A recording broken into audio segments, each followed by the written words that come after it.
আহলান সাহলান, মাহে রমজান, সবাইকে রমজানুল মোবারক। যেখান থেকে দেখছেন সবাইকে আমার রমজানের শুভেচ্ছা। আজকে আমি অনেকদিন পর আসলাম ব্লগ নিয়ে। এখানে আমি রমজান প্রিপারেশন শেয়ার করছি। এটা ছিল রমজানের আগের দিন। আমি এখানে 3 কাপ বেসন, হাফ কাপ ময়দা, 1 কাপ চালের গুঁড়া, বেকিং সোডা, বেকিং পাউডার সামান্য পরিমাণে, তারপরে 2 চা চামচ ঝালের গুঁড়া, 2 চা চামচ ধনিয়া জিরা গুঁড়া, লবণ, চিনি, আর হচ্ছে যে চাট মশলা হাফ চা চামচ দিয়ে ভালো করে 2 বার চেলে নিয়ে তারপরে বক্স ভরে রেখেছি। আর এখানে আমি একটি ইউটিউব চ্যানেলে বেগুন সংরক্ষণ রেখেছিলাম। তো যেহেতু বেগুনের দাম বেড়ে যায় এজন্য তো আমি এখানে ঠিক সেভাবে করে হলুদ আর চিনি পানিতে বেগুন এরকম পাতলা পাতলা করে কেটে ভিজিয়ে রেখে তারপরে শুকিয়ে নিয়ে ভালো মতো তারপরে ফ্রোজেন করেছিলাম। প্রথমে 20 মিনিট প্রথমে 2 ঘন্টা ফ্রোজেন করে তারপরে নামিয়ে আবার ভালো মতো বক্সে ভরে রেখেছি। আর এরপর এটা হচ্ছে চেক করে নিলাম যে আমার বেসনের গুঁড়াটা কেমন হয়েছে। এটা ছিল পরের দিন, পরিষ্কার পরিচ্ছন্ন কাজ করছিলাম। বেসিন, তারপর নিজের ওয়াশরুম, এগুলো তো নিজেরই করতে হয়, কাজের লোকেরা করবে না। আর এটা হচ্ছে ছোলার ডাল আর পেঁয়াজের জন্য পেঁয়াজ, ডাল, চাল মিক্স করে রেখেছিলাম।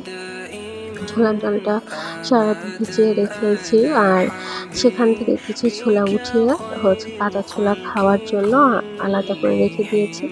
আর হচ্ছে যে পেঁয়াজের মিক্সের সাথে 2 কাপ ছোলার ডাল, তারপরে হচ্ছে যে 1 কাপ পোলার চাল, তারপরে মসুর ডাল সব একসাথে মিক্স করে নিয়ে সারারাত ভিজিয়ে রেখেছি এবং সকালে উঠে সেটা ভালো মতো করে ব্লেন্ড করে নিয়েছি। আমি এখানে ছোলা সেদ্ধর সাথে 3-4টা আলু আর ডিম দিচ্ছি, হচ্ছে ডিম আলুর চপ করবো বলে। আর এখানে হচ্ছে যে শীটটা নামিয়ে রেখেছিলাম, যে এই শীটটা কিনেছিলাম স্প্রিং রোল শীট। এটা হচ্ছে যে 1 মিনিট ডিফ্রস্ট করে তারপরে হচ্ছে যে এটাতে পুর ভরে ভাজতে হয়। তো এই যে সেই ছোলা ডালের মিক্সটা, এখানে মসুর ডাল দেয়নি কারণ মসুর ডালে আমার গ্যাস্ট্রিক, আমাদের সবার গ্যাস্ট্রিক হয়, এই জন্য জাস্ট ছোলার ডাল আর খেসারির ডাল, মুগ ডাল এগুলো মিক্স করে দিয়েছি। এরপরে এই মিক্সের সাথে আমি হচ্ছে যে আদা বাটা, রসুন বাটা, হলুদ, মরিচ, জিরা, ধনিয়া গুঁড়া, লবণ, চিনি সব ভালো মতো মিক্স করে তারপরে একটু করে বক্স করে রেখে দিয়েছি। আর এটা ছিল হচ্ছে যে গরম মশলার গুঁড়া।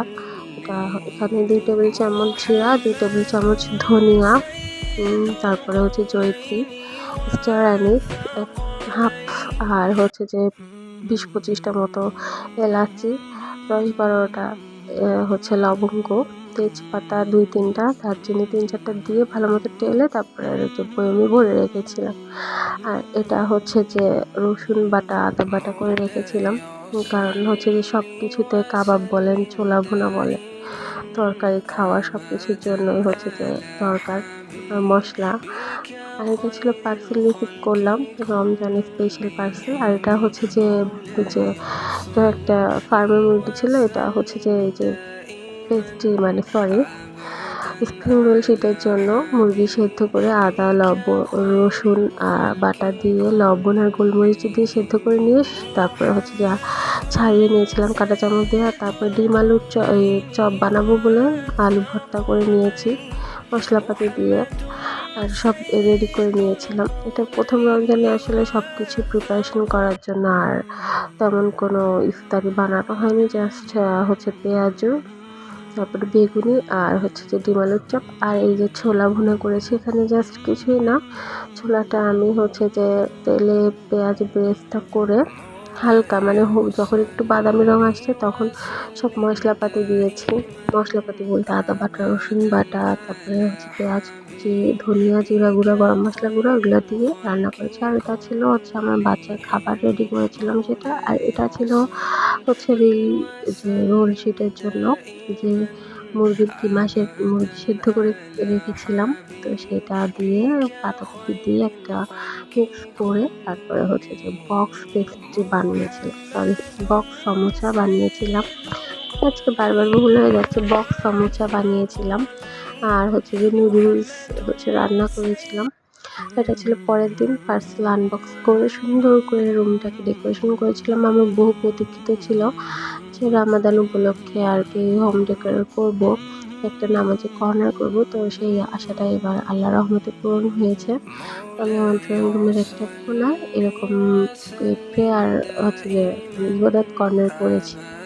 তো এটা হচ্ছে শিমলা মরিচ, এটা ছিল গতদিন মানে চতুর্থ রমজানে শিমলা মরিচের ভিতরে সেই যে মুরগি আর হচ্ছে যে পাতাকপির যে পুরটা ছিল ওইটা ভরে ২-৩ বার করে বেসনের চুবায় ভাজছি। প্রথমে একবার ভাজছি, তারপরে আবার ভাজা হয়ে গেলে আবার বেসনের চুবায়ে ডাবল করে ভাজছি। আসলে ডাবল করে না ভাজলে যে মানে ভালো মতো আর কি হয় না। ওটা হচ্ছে যে ভেতর মানে ওই যে মরিচটা শিমলা মরিচটা তো ক্যাপসিকামের মতো, এটা খেতে ভালো লাগে না। আর এটা হচ্ছে যে কাবাব ডিমের চপ, মানে এর ভিতরে কয়েকটার ভিতরে ডিম ভরা আছে আর কয়েকটা নর্মালি কাবাব ভেজে নিয়েছি। জাস্ট কিছুই না, গরুর মাংসের কিমার মধ্যে ওই যে গরম মশলা, আদা বাটা, রসুন বাটা, কাবাব মশলা দিয়ে মেখে পুদিনা পাতা, ধনিয়া পাতা, মরিচ কুচি ব্লেন্ড করে নিয়ে তারপরে জাস্ট হচ্ছে ভেজে নিয়েছি কিমার শেপে করে। আর এটা ছিল চিকেন ফ্রাই। এখানে তান্দুরি মশলা, জিরা, ধনিয়া, গরম মশলা সামান্য, তারপরে ফিশ সস, টমেটো সস সব কিছু দিয়ে, জিরা গুঁড়া, ধনিয়া গুঁড়া সব কিছু দিয়ে ভালো করে মিক্স করে ভেজে নিয়েছি। এখানে হচ্ছে প্রথমে তারপর মধ্যে আবার যখন ভাজার আগে আগে এখানে মাখিয়ে কিছুক্ষণ রেখে তারপর ভাজার আগে আগে বেসন আর কি 1/2 কাপ মতো দিয়ে তারপরে ভেজে নিয়েছি। ডাবল ফ্রাই করেছি। এটা হচ্ছে পেঁয়াজু, আমার পেঁয়াজুই হয়, ডালেজু হয় না। অনেক পরিমাণে পেঁয়াজ ইউজ করি আমি।